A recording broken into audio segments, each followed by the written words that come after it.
Segenap puji syukur mari senantiasa kita persembahkan kepada Allah Subhanahu wa taala.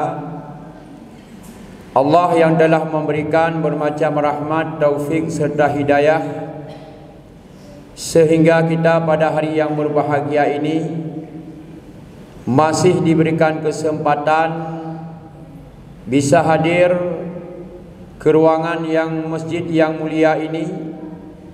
Tujuan dan maksud hanya untuk melaksanakan ubudiyah kepada Allah Subhanahu wa taala dalam rangka melaksanakan sembahyang fardu Jumaat secara berjamaah. Kemudian marilah kita berselawat kepada junjungan alam Nabi besar Muhammad sallallahu alaihi wasallam, juga kepada keluarganya dan kepada sahabatnya sekalian. Kaum muslimin, para hadirin hamba Allah sidang jamaah Jumat yang dimuliakan Allah Subhanahu wa taala. Alhamdulillah kita pada hari yang berbahagia ini sedang berada dalam satu bulan yang mulia, yakni bulan Ramadan. Yang bulan Ramadan ini merupakan Sayyidus Syuhur, yaitu penghulu daripada segala bulan, raja daripada segala bulan. Dan bulan ini juga merupakan Syahrun Mubarak, yaitu bulan dengan penuh berkat di sisi Allah Subhanahu wa taala. Artinya apa saja ibadah yang kita kerjakan di bulan ini dilipat gandakan pahalanya oleh Allah Subhanahu wa taala ketimbang bulan-bulan yang lain selain daripada bulan Ramadan. Maka oleh karena itu khatib mengajak kepada diri pribadi dan kepada kaum muslimin para hadirin, marilah di bulan ini kita tingkatkan ketakwaan kita, keimanan kita, ubudiyah kepada Allah Subhanahu wa taala karena bulan yang penuh dengan berkah. Maka marilah kita baca satu hadis Rasulullah yang sudah khatib bacakan di awal mukadimah, yang hadis ini riwayat daripada Abu Daud dan Tirmizi daripada Ibnu Abbas radhiyallahu anhum. Rasulullah bersabda, al-jannatu musyakatun ila arba'ati nafarin. Surga selalu merindukan, surga selalu mengidam-idamkan kepada 4 golongan manusia. Maka kalau kita bicarakan surga, darun nikmah, satu negeri yang penuh dengan nikmat Allah Subhanahu wa taala. Dan surga tersebut u'iddat lil muttaqin, Allah sediakan bagi orang yang bertakwa kepada Allah Subhanahu wa taala. Maka akhir daripada Ramadan kita, dan Allah juga janjikan yaitu mendapat titel takwa. Maka titel takwa tersebut mengarahkan manusia pada hari kiamat menuju kepada surganya Allah Subhanahu wa taala. Maka ada hadis mengatakan bahawa di bulan ini banyak-banyak kita memintakan syurga kepada Allah dan perbanyak kita melindung daripada neraka Allah Subhanahu wa taala. Allahumma inna nas'aluka ridhaka wal jannah wa na'udzubika min sukhtika wan nar. Ya Allah, kami minta kepadamu keridhaan-Mu dan syurga-Mu, dan kami minta perlindungan ya Allah daripada kekejaman neraka jahanam. Perbanyakkan meminta di bulan ini karena ini bulan penuh dengan berkah dan bulan mustajabah doa. Kaum muslimin para hadirin hamba Allah sidang jamaah Jumat yang dimuliakan Allah Subhanahu wa taala. Surga merindukan kepada 4 golongan manusia. Yang pertama, talil Quran. Surga merindukan kepada orang yang selalu membaca Quran. di mana saja, apa saja profesinya, maka selalu Quran ada di sisinya, menjadi kawan dekatnya, sesuai dengan doa yang kita bacakan selalu pada khatam Quran. Allahumma ja'al Qur'ana lana fid dunya qarina. Ya Allah, jadikanlah Quran bagi kami sebagai qarin. Apa makna qarin? Teman dekat, tempat berjinak-jinak, tempat kita menukarkan pikiran kita, tempat kita bertanya sesuatu hal untuk menuju akhirat, untuk mendapat kebajikan, tempat bertanya tentang apa yang salah dan apa yang benar. Tidak lain, tidak bukan hanya Quran. Karena dalam Quran ini merupakan kalamullah. Dalam Quran yang mulia tersebut merupakan semua ada di sana. Urusan akhirat, urusan dunia, urusan ekonomi, urusan politik, urusan hidup rumah tangga, urusan bermasyarakat, semua tercantum dalam Quran yang mulia.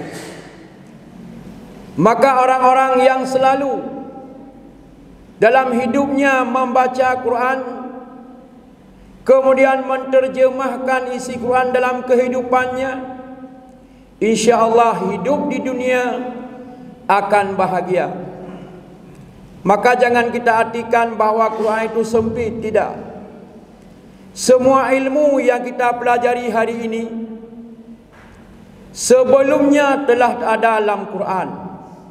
Cuma kadang-kadang pemikiran kita sempit tentang Quran. Marilah kita kaji Quran dengan sedalam-dalamnya, insya-Allah akan kita dapatkan semua yang terkandung dalam Quran itu. Yang benar akan benar, yang salah akan salah. Kaum muslimin, para hadirin hamba Allah, sidang jamaah Jumat yang dimuliakan Allah Subhanahu wa taala. Maka selalu kita baca Quran, apalagi di rumah tangga kita, perbanyakkan baca Quran. Sehingga Rasulullah berkata dalam satu hadis, innal baital ladzi yutla fihi kitabullahi ta'ala ista'a bi ahlihi waqsaru khairuhu wa hadaratul malaikah. Sesungguhnya rumah yang selalu dibaca dalam rumah itu kalamullah, yakni Quran. Niscaya dalam rumah tersebut akan diluaskan rezeki bagi ahlinya. Memang rezeki tersebut dapat lewat usaha, tapi sambil kita berusaha lewat profesi kita masing-masing, lewat usaha kita masing-masing, Allah akan memudahkan jalan masuk rezeki tersebut apabila dalam rumah selalu kita mengisi dengan suara-suara Al-Quran. Suara yang keluar daripada mulut pemilik Quran, bukan suara yang keluar daripada lewat handphone dan sebagainya. Kita selalu baca Quran. Apa saja yang bisa kita baca. Oh, kita belum bisa baca Quran semua isi Quran. Apa yang bisa kita baca? Surat apa yang bisa kita baca? Walaupun surat itu kita ulang-ulang supaya rumah kita terisi dengan bunyi Al-Quran. Karena rumah yang selalu diisi dengan suara Al-Quran yang dibaca oleh pemiliknya, insya-Allah Allah akan memudahkan pintu rezeki kepada pemiliknya. Yang kedua, Allah akan memperbanyakkan kebajikan dalam rumah tersebut. Semua kebajikan masuk dalam rumah tersebut berkat dibacakan Al-Quran. Wa hadaratul malaikah, dan rumah-rumah yang selalu dibaca Quran di dalamnya, hadir semua malaikat rahmat untuk memberikan rahmat kepada pemilik rumah tersebut. Wa kharajat fihi syaitan, dan rumah yang selalu dibacakan Al-Quran, rumah tersebut iaitu keluar semua syaitan yang ada dalam rumah tersebut. Itulah hikmah sekelumit daripada kita selalu membaca Quran dalam rumah. Ini yang pertama yang dirindukan oleh syurga setiap hari. Kaum muslimin, para hadirin hamba Allah, sidang jamaah Jumat yang dimuliakan Allah Subhanahu wa taala. Yang kedua, wahafidhul lisan, orang yang selalu memeliharakan lisan, selalu mengontrol ucapannya, selalu menjaga apa yang dia bicara. Apalagi ini kita sedang berpuasa. Maka dalam hadis disebutkan ada 5 macam yang bisa meruntuhkan pahala puasa. Kelima macam tersebut lewat lisan. Yang pertama, bersumpah lewat lisan. Yang kedua, berbohong lewat lisan. Yang ketiga, namimah lewat lisan. Yang keempat, ghibah lewat lisan. Cuma satu yang lewat mata, yaitu nadrun bisyahwah. Maka marilah di bulan yang mulia ini kita jagakan lisan kita. Dan keseharian kehidupan kita juga banyak terjadi dosa lewat lidah kita, lewat ucapan kita. Sehingga Rasulullah menegaskan dalam satu hadisnya, man kana yu'minu billahi wal yaumil akhir falyakul khairan aw liyasmut. Barang siapa yang mengaku dirinya beriman kepada Allah dan kepada hari kiamat, maka hendaklah dia berkata yang benar-benar saja. Kalau enggak sanggup, hendaklah dia diam saja. Ternyata iman seseorang bisa kita melihat pada ucapan mereka itu. Kalau kita banyak berbicara yang bohong, banyak berbicara yang dusta, banyak berbicara yang tidak jelas, maka iman kita semakin berkurang. Maka kalau kita tidak tahu apa yang harus kita ngomong yang benar, supaya iman kita tetap, iman kita kuat, hendaklah kita diam saja. Apalagi kita sedang kita berpuasa, karena banyak sekali orang yang sanggup berpuasa. Hampir semua kita berpuasa semua. Tapi sebaliknya, tidak semua orang mendapat pahala puasa yang sempurna. Sesuai dengan hadis Rasulullah, kam min sa'imin laisa lahu min siyamih illal ju'u wal atasyu. Berapa banyak, cukup banyak orang yang berpuasa, tetapi tiada pahala puasa baginya, kecuali yang ada hanya lapar dan dahaganya saja. Kenapa? Karena mereka tidak menjaga lisannya tatkala mereka itu berpuasa di siang harinya. Kaum muslimin, para hadirin hamba Allah, sidang jamaah Jumat yang dimuliakan Allah Subhanahu wa taala. Dan yang ketiga, wa mut'imul ji'an, orang yang selalu memberi makanan orang yang lapar. Baik lapar di luar Ramadan atau lapar dengan sebab puasa bulan Ramadan. Maka jangan kita menganggap kehidupan kita ini sudah mapan. Kadang-kadang banyak orang berpikiran bahawa apa yang saya butuh hari ini sudah ada. Fasilitas hidup saya sudah memadai. Itu belum cukup bapak sekalian. Coba lihat tetangga kita, jiran kita, anak yatim yang ada di sekeliling kehidupan kita. Kadang-kadang mereka itu ada makan pagi tidak makan siang, ada makan siang tidak makan malam. Mereka itu kadang-kadang banyak kelaparan ketimbang mereka itu kenyang. Maka sebahagian harta yang hari ini kita miliki ada hak orang lain. Kenapa? Karena Allah menyebutkan dalam surat Al-Mudaththir bahawa pada hari kiamat nanti ada beberapa golongan manusia ia akan menjadi penghuni neraka sakar. Di antara beberapa bahagian tersebut, orang yang selalu iaitu tidak memberikan makan kepada orang fakir dan miskin. Ternyata dengan kita banyak harta, tidak menghiraukan fakir miskin yang ada di sekeliling kita, dengan sebab itu kita akan menjadi penghuni neraka sakar nanti pada hari kiamat. Kaum muslimin, para hadirin hamba Allah, sidang jamaah Jumat yang dimuliakan Allah Subhanahu wa taala. Apalagi kita memberikan makanan kepada orang yang berbuka puasa. Sehinggalah hadis Rasulullah menyebutkan, man fatara saiman kana lahu misru ajruhu khairun annahu la yanqusu min ajri saimin syai'un. Barang siapa yang memberi makan kepada orang yang berbuka puasa, artinya baik kita undang ke rumah kita atau kita hantar ke tempat mereka itu, sehingga mereka itu berbuka puasa dengan makanan yang kita sedekahkan, falahu, niscaya sabit baginya akan diberikan pahala oleh Allah Ta'ala seumpama pahala orang yang berpuasa tersebut, malah lebih baik, dan Allah tidak akan mengurangkan pahala orang puasa tersebut daripada sesuatu.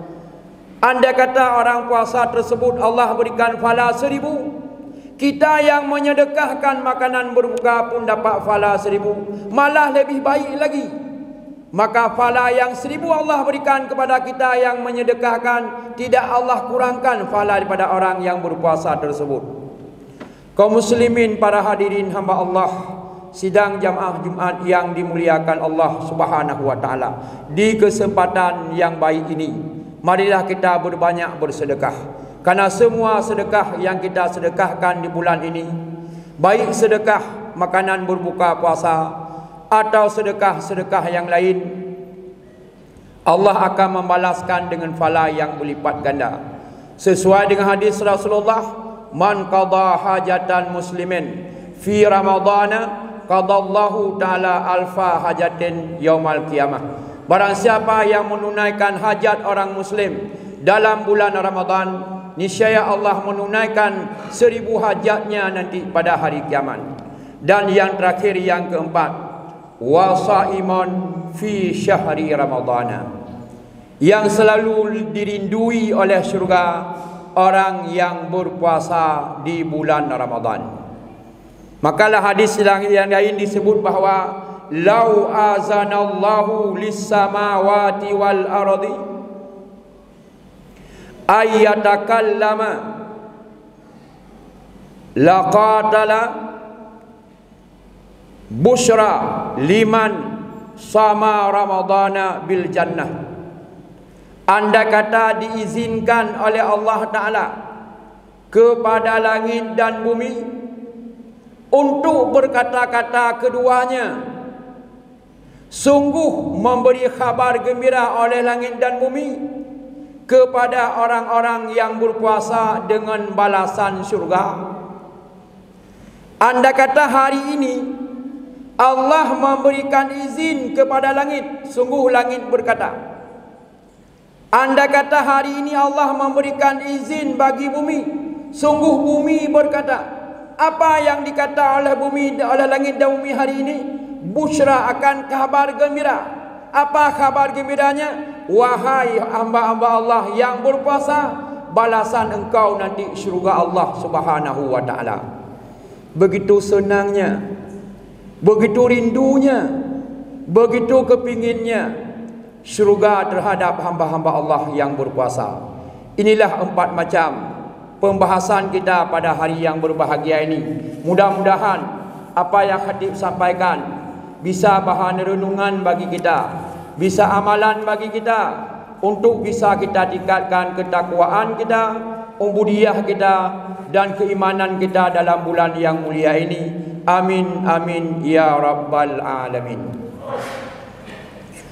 Alhamdulillahi rabbil alamin, wa bihi nasta'in wa ala umurid dunya waddin. Asyhadu an la ilaha illallah wahdahu la syarika lah. Wa asyhadu anna sayyidana Muhammadan abduhu wa rasuluh. Allahumma salli wa sallim wa barik ala sayyidina Muhammad wa ala alihi wa sahbihi ajma'in. Ayuhan nas, ittaqullaha haqqa tuqatih wa la tamutunna illa wa antum muslimun. Bismillahirrahmanirrahim. Wal asri innal insana lafi khusr illa alladhina amanu wa amilus salihati wa tawasaw bil haqq wa tawasaw bis sabr. Barakallahu li wa lakum fil Qur'anil azim wa nafa'ani wa iyyakum bima fihi minal ayati wa dzikril hakim wa taqabbala minni wa minkum tilawatahu innahu huwas samiul alim.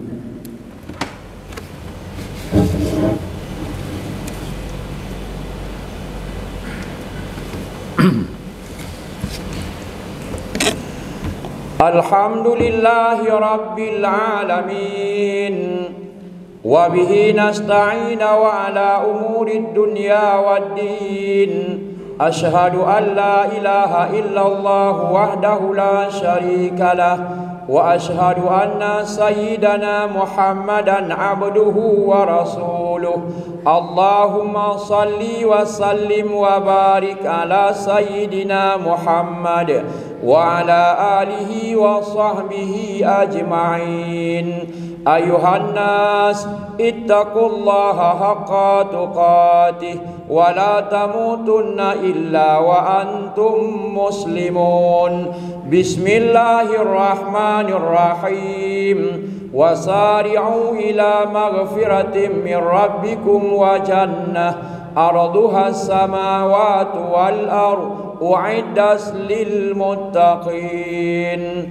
Allahumma ighfir lil muslimina wal muslimat wal mu'minina wal mu'minat al ahya'i minhum wal amwas wa tabi' bainana wa bainahum bil khairat. Rabbi ighfir warham wa anta khairur rahimin. Rabbana atina fid dunya hasanah wa fil akhirati hasanatan wa qina adzabannar. Ibadallah, wala dzikrullahi akbar wallahu ya'lamu ma tasna'un.